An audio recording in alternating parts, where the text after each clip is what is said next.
people who believe in the same causes. They might have other causes, but they also have shared causes. So why not just open up the panel and let everybody speak? There you go. Yeah. So and now is that I didn't notice that you take the microphone at these meetups, you know, kind of in between bands and kind of MC things a little bit. And no, not so much. I mean, usually we actually hire, like, I believe they hired a comedian last time we had the events. You know, myself, I'm more out there talking to the people face-to-face, person-to-person, not really the stage type, you know what I mean? I'd rather talk to the people and really hear their stories, you know, connect with them and see what their thoughts are about the new laws, the new issues going on, or personal issues. May come to, you know, medical issues, difficulties obtaining licensure, or, you know, just their opinions on what's going on. Mm-hmm. I myself, I'd rather keep on talking to the people, person to person, than sticking on a mic and, you know, talking over some loudspeakers. I think that's a great approach for what you guys are trying to do. I mean, all change comes from the bottom. You know, grassroots is the way it happens, and you don't. You know, we can't all be Mahatma Gandhis and Martin Luther Kings. You know, to think that you're going to get up and change vast swaths of people's minds about an issue. You know, that's not really how it happens. It happens by changing people's minds one at a time. Exactly. And you can only do that through that kind of personal. Hey, you know what? You know, I used to think that all people who like marijuana are like these, you know, degenerate stoners. But you know, I met this guy Mark Ward, and you know, he's a normal guy. He's got a real job, and you know, he didn't come across as, you know, flighty or flaky or anything like that. So you know, that type of interaction is what's going to change people's minds. You can't really do that over a PA system. I mean, you can get a lot heard. Don't get me wrong. You can get a lot heard over a PA system, but you can't hear very much, and that's where the change comes. Yeah. It's not just in what you're trying to say. It's what you get back from these people that really matter. Yeah, as soon as you put a bullhorn on it, you're just preaching to the choir, basically. I'm not talking to numbers. I'm talking to people. Right. You know what I mean? And that's the real big point. I'm talking to the people and not just a crowd. Winning hearts and minds, as the old adage goes. It's not that old, is it? Wasn't that our foreign policy? And we were greeted as liberators. For a while. So if you can believe it, we only have a half hour left in this broadcast. So I would be remiss if I didn't get to a little local music. And then I believe you have now someone you have already scared away on today's broadcast. Well, I think they scared themselves away. I do have a couple seeing our extremely professional setup here, I think it kind of intimidated people a little bit. All these computers and wires and projectors and such. So we're going to spin, this fits in perfectly. We're going to hear from a great local group. Actually, you'd be surprised. This is only a two-piece group. They're called the Nymphadels, and this song fits perfectly into our theme of this live broadcast from the Rhode Island Cannabis Convention. This is a song called Sin right here on Rhode Island Free Radio. It's rifreeradio.org.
You just heard from an incomparable local band. You just heard from the Nymphadels. I think every broadcast I have, I mention currently one of my favorite local Rhode Island-based bands, Sin, the name of that track. We are broadcasting live from the 2015, the first ever Rhode Island Cannabis Convention, going all day today. Things kind of winding down. We're going to be winding down our broadcast here at the top of the hour, but the broadcast will continue and the convention will continue on Sunday, May 17th, going all day. At 11 a.m., the Marijuana as Medicine panel. At 12 o'clock, something near and dear to all of our hearts, political activism panel. The employment and entrepreneurship panel at 1. Activism again at 2, cannabis testing tomorrow at 3, going on all day tomorrow. If you can get down here today or tomorrow, well worth your investment for a trip to Providence, of course. On Sunday, tomorrow, I think it'll be a little bit more laid back, crowd, easy like Sunday morning crowd. They'll be here.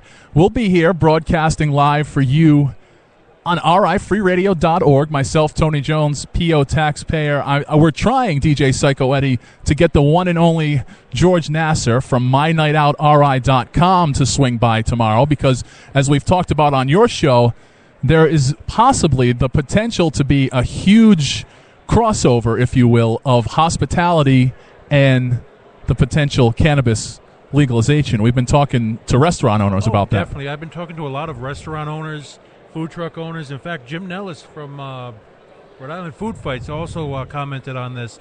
The possibilities are nearly limitless because for every food delivery system, in fact, I was talking to someone earlier, being able to put a CBD-based product or cannabidiol into a chocolate or into some type of candy item, food item, that just brings on a whole new genre, if you will, of food items, food events.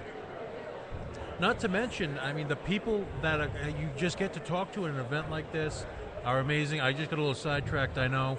But, yeah, the hospitality in general is going to be huge because, even if you look at Colorado, I'm sure the added people coming in for the hotels will definitely see a upswing because in this area, who else has legal cannabis? And, of course, the viral story that went out a few months back of the Girl Scout troop that set up outside of the dispensary to sell their wares, their Girl Scout cookies. That is just... That kid needs a merit badge. Definitely pinpointing... Merit badge in entrepreneurship. Definitely pinpointing your key demographic. That is advertising 101 at its best. That girl deserves, a free ride. Some college that does just advertising. I don't know one off the top of my head because I never went to college. But if I did, I would want her to teach the class for advertising. Now, I went to college. It was the best 6 weeks of my life. And he still owes CCRI $10,000. But circling back to hospitality, you made mention of Rhode Island Food Fights. Now, I openly support the recreational use of marijuana amongst people that are 18 plus and freedom, blah, blah, blah, right? And a lot of the convention here is more geared towards the medical, and that has that merits, but if people were allowed to use it recreationally, that would kind of be a little bit of a subset. Now, for folks not familiar with Rhode Island Food Fights, the current incarnation is the Burger Blowout. That's correct. And so folks have passes to all these different burger joints, some high class, some are burger joints. So everybody's going to go around, they're going to try the burgers, and then they're going to vote a winner, and that winner will have bragging rights, and they'll bring in some business. I cannot think of a better, let me word this properly, a better way to enjoy your recreational marijuana than to maybe go out and partake in something like the Burger Blowout. I totally agree, and as luck would have it, I happen to remember and bring my passes for the Burger Blowout. I have them on me right now. I figured later on, after being here all day, I might have the munchies. You might have to blow something out. Who all is on the... It's great because it's not exclusively Providence. We're seeing burger places from all over the state, and it's really highlighting the culinary scene. They have a taco one coming up. Buffalo chicken wings was the last one, so it's a really interesting concept, and people have really taken to it. And that all plays into the hospitality scene, I think. Well, actually, having the list over here, just for the burger blowout, they had 18 of them, and wow. they went from very basic burgers, A&W root beer, to really upper scale. I ate at a quote unquote greasy spoon off of that list earlier this week, and the food was fantastic. Is on there. No, Stanley's is not on the big burger blowout list. Brutopia, where they also have fresh made beer, barley wines. Right. I was there earlier. I went there last week. Where else did I go? I went to I got Fatty Mac's probably going to be tonight. T's Restaurant. We went to Tomaselli's at Rosario. You cannot have a bad burger. It's like pizza. Even the bad ones are still pretty good. Right. So, well, So you guys have been kind of talking about this hospitality impact of possible legalization of cannabis here in the state. Where does the pushback come from hospitality? My guess is going to be the liquor distributor. Right. It's going to be the folks who would rather have you buying a 6-pack than an eighth of an ounce of marijuana. Those are the people that are going to be pushing back against this type of legalization, and of course the drug prevention groups, which are their own self-fulfilling prophecy. And unfortunately, Rhode Island has the big bureaucratic process where you can't buy liquor directly from the brewer, and what we've seen reforms in other states geared towards craft brewing, so folks could, in these small brewers, distribute it and whatnot. And I think it could be another situation where the hospitality industry should be pushing back on that front too. I think Rhode Island could be a craft beer destination. Of course, but, it could. Not right now. Sorry, I was just being accosted. I'm not arguing. You could keep that up, by the way. I'll be here.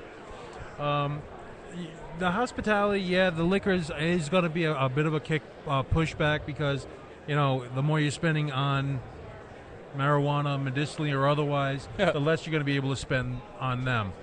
But you also have a lot of other people that are pushing forward for this, and it might just